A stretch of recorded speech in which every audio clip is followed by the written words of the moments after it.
സംസ്ഥാനത്ത് കോവിഡ് വ്യാപനം അതിതീവ്രമായി തുടരുകയാണ്. കൂടുതൽ ജില്ലകളിൽ നിയന്ത്രണങ്ങൾ കർശനമാക്കും. സംസ്ഥാനത്ത് 10 ദിവസം കൊണ്ട് കോവിഡ് രോഗികളുടെ എണ്ണത്തിൽ 4 ഇരട്ടി വർധനവുണ്ടായി. കഴിഞ്ഞ ആഴ്ചയുമായി താരതമ്യം ചെയ്യുമ്പോൾ പുതിയ കോവിഡ് കേസുകളിൽ 60,000-ഓളമാണ് കൂടുതൽ. തിരുവനന്തപുരം ജില്ലയിൽ ഇന്നലെ TPR നിരക്ക് 44 രേഖപ്പെടുത്തിയത്. KSRTC ജീവനക്കാർക്കിടയിൽ കോവിഡ് വ്യാപനം രൂക്ഷമാവുകയാണ്. കോവിഡ് ബാധിച്ചവരിലധികവും പമ്പ സർവീസ് കഴിഞ്ഞ് മടങ്ങിയെത്തിയവരാണ്. തിരുവനന്തപുരത്ത് 40-ലധികം ജീവനക്കാർക്ക് കോവിഡ് സ്ഥിരീകരിച്ചു. തിരുവനന്തപുരത്ത് നിന്ന് TG സൈത്തും കോഴിക്കോട് നിന്ന് ലിനിഷയുമാണ് ചേരുന്നത്. ആദ്യം സൈത്തിലേക്ക്. സൈത്ത്, ഓരോ ദിവസവും എണ്ണം കൂടിക്കൊണ്ടേയിരിക്കുന്നു. വിവിധ മേഖലകളിൽ അതിതീവ്രമായി വ്യാപിച്ചുകൊണ്ടിരിക്കുന്നു. എന്താണ് അവസ്ഥ?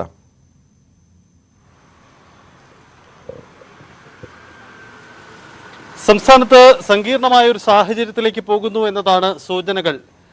ദിവസം പ്രതി എന്നോണം TPR നിരക്ക് ഉയരുന്നു. ഇന്നലെ രേഖപ്പെടുത്തിയത് 33 TPR നിരക്ക്. തിരുവനന്തപുരം ജില്ലയിലാണെങ്കിൽ അതീവ സങ്കീർണമാണ് സാഹചര്യം. കാരണം 44 മുകളിലാണ് ഇന്നലെ TPR രേഖപ്പെടുത്തിയത്.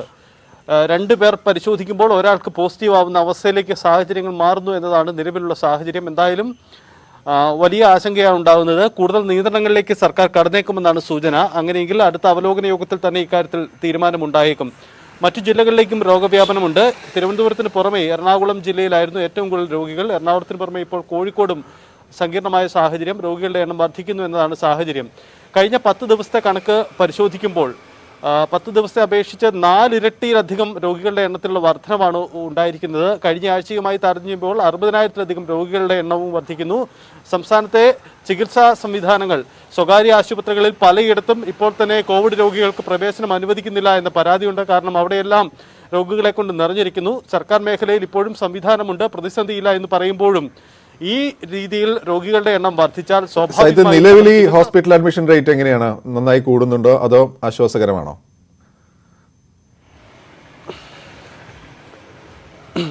ഹോസ്പിറ്റലുകളിൽ രോഗികളുടെ എണ്ണം വർദ്ധിക്കുന്നുണ്ട്. അതിന്റെ കൃത്യമായ കണക്ക് ഇന്നലെ ആരോഗ്യവകുപ്പ് പുറത്തുവിടുകയും ചെയ്തിട്ടുണ്ട്. കഴിഞ്ഞ ഒരാഴ്ചയെ അപേക്ഷിച്ച് രോഗികളുടെ എണ്ണം ആശുപത്രികളിലും വർദ്ധിക്കുകയാണ്.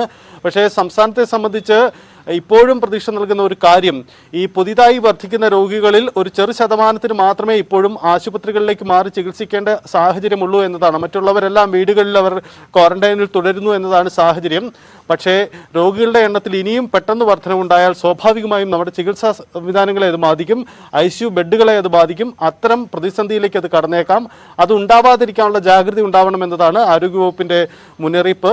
നിലവിൽ ഈ സർക്കാർ മേഖലയിലെ ചികിത്സാ സംവിധാനങ്ങളിൽ ഒരു പ്രതിസന്ധി നിലവിലുണ്ടായിട്ടില്ല. പക്ഷേ രോഗികളുടെ എണ്ണം ഇനിയും വർദ്ധിച്ചാൽ, പെട്ടെന്ന് രോഗികൾ വർദ്ധിക്കുന്നതാണ് ഈ പ്രതിസന്ധിക്ക് ഇടയാക്കുന്നത്. മുൻകാലങ്ങളിലും നമ്മൾ കണ്ടതാണ്. സ്വാഭാവികമായും അത് നേരിടാനുള്ള തയ്യാറെടുപ്പുകൾ നടത്തിയിട്ടുണ്ടെന്നാണ് സർക്കാരിന്റെ വിശദീകരണം. നിലവിൽ നമ്മുടെ ചികിത്സാ സംവിധാനങ്ങളെ ബാധിച്ചിട്ടില്ല. പക്ഷേ സ്വകാര്യ ആശുപത്രികളിൽ പലയിടത്തും ഇപ്പോഴും പ്രവേശനം കിട്ടുന്നില്ല എന്ന സാഹചര്യമുണ്ട്. അവിടങ്ങളിൽ അവിടുത്തെ ബെഡുകൾ കോവിഡ് രോഗികളെ കൊണ്ട് നിറഞ്ഞു എന്ന സാഹചര്യമുണ്ട്. പക്ഷേ സർക്കാർ മേഖലയിലേക്ക് ആ പ്രതിസന്ധി വന്നിട്ടില്ലെന്ന് വേണം നമുക്ക് മനസ്സിലാക്കാൻ. ഈ KSRTCയുടെ കാര്യം എങ്ങനെയാ?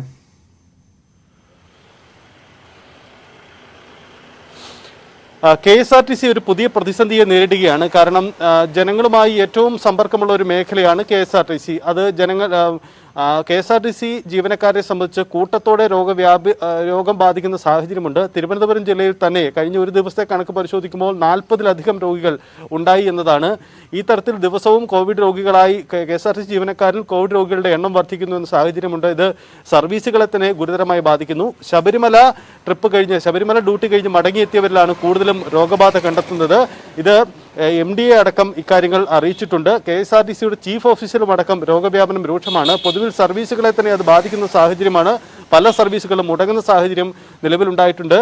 നിലവിൽ ഈ പുതിയ നിയന്ത്രണങ്ങളൊന്നും പൊതുഗതാഗത സംവിധാനത്തെ ബാധിക്കില്ല എന്നതാണ് സർക്കാരിന്റെ നിലപാട്. പക്ഷേ ഈ രീതിയിലേക്ക് പ്രതിസന്ധി മാറിയാൽ ഒരുപക്ഷെ KSRTCയിൽ അടക്കം കൂടുതൽ നിയന്ത്രണങ്ങൾ വേണ്ടിവരും. നമ്മൾ ദൃശ്യങ്ങളിൽ പലപ്പോഴും കാണാറുള്ളതാണ്. അതായത് KSRTC ബസ്സുകളിലുമൊക്കെ കുത്തി നിറച്ച് യാത്രക്കാർ യാത്ര ചെയ്യുന്ന സാഹചര്യമുണ്ട്.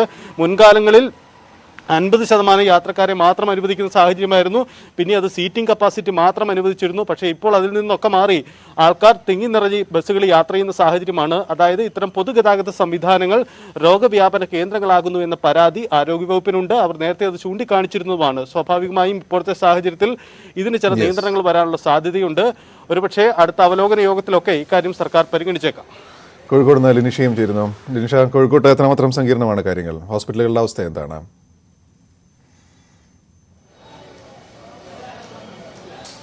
ഗോപി കോഴിക്കോട്, തിരുവനന്തപുരം, കൊച്ചി കഴിഞ്ഞാൽ പിന്നീട് ഏറ്റവും കൂടുതൽ രോഗികളുള്ള ജില്ല കോഴിക്കോടാണ്. ഇവിടെ ഇന്നലെ 2043 പേർക്കാണ് കോവിഡ് സ്ഥിരീകരിച്ചത്. കോഴിക്കോട് സംബന്ധിച്ച് നമ്മൾ രാവിലെ പറഞ്ഞതുപോലെ തന്നെ വലിയ നിയന്ത്രണങ്ങൾ ഏർപ്പെടുത്തിയ ഒരു ജില്ലയാണ് കോഴിക്കോട്.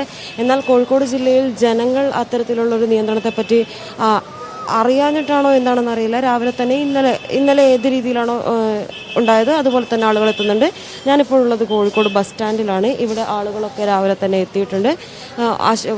സ്കൂളുകളിൽ പോകാനുള്ള കുട്ടികളും ബാക്കി ഓഫീസുകളിൽ പോകാനുള്ളവരും എല്ലാവരും എത്തിയിട്ടുണ്ട്. കച്ചവടം അതുപോലെ നടക്കുന്നുണ്ട്. ഇവിടെ ബസ്സുകളിലൊക്കെ സീറ്റിൽ മാത്രമേ ആളുകൾ ഇരുന്ന് പോകാനുള്ള സൗകര്യം മാത്രമേ ഉണ്ടാവുള്ളൂ. നിന്ന് പോകാനുള്ള സൗകര്യം ഉണ്ടാവില്ല. സാധാരണ ഹോട്ടലുകളിലും സിറ്റിംഗ് കപ്പാസിറ്റിയുടെ പകുതി മാത്രമേ ഇരിക്കാനുള്ള സംവിധാനം